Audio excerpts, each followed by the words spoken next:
Wartime memories. I was born in Lewisham a mere few months before the Second World War started. As the bombing was expected to start, the government wanted London's children evacuated to the safety of the countryside. Under fives were the first to go, as their schooling wouldn't have been disrupted. We all had brown paper luggage labels hung around our necks with our name and destination on it, and carrying our gas masks in a brown box slung over our shoulders.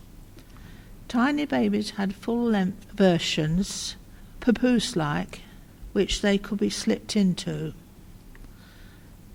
Accompanied by our mother, my twin brother and older sister, I went on the first evacuation train from King's Cross Station.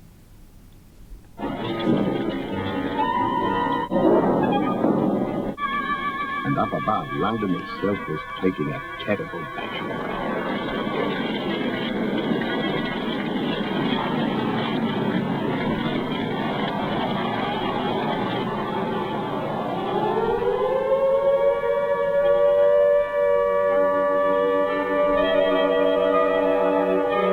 We spent the next 6 years in Yorkshire until peace was declared. We returned to a devastated city with huge water-filled craters, raised acres of bonsai where fine buildings once stood, and mountains of rubble everywhere.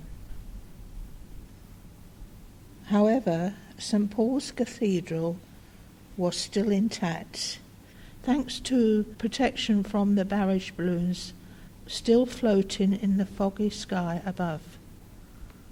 The trams were still rumbling along, and they became our most used form of transport. Passengers had to brave the oncoming traffic to board and alight as they ran on rails in the centre lanes. We all shed a bit of a tear in 1952 when the last of the old trams went. London, especially south of the river, would never look the same again, nor sound the same. I suppose it's called progress. At both tram ends there were slatted wooden trays, cow catchers, to scoop up people or animals so they wouldn't be killed. At the termini, the power supply had to be reconnected to cables with a long bamboo pole. Destination boards changed and seats reversed so that passengers could see where they were going. How we youngsters loved slamming the seats backwards and forwards.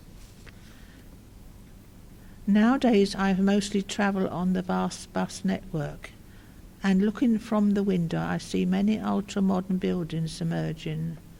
Our city has already lost so much of its architectural heritage, so I do hope we retain and cherish what remains, a legacy for future generations.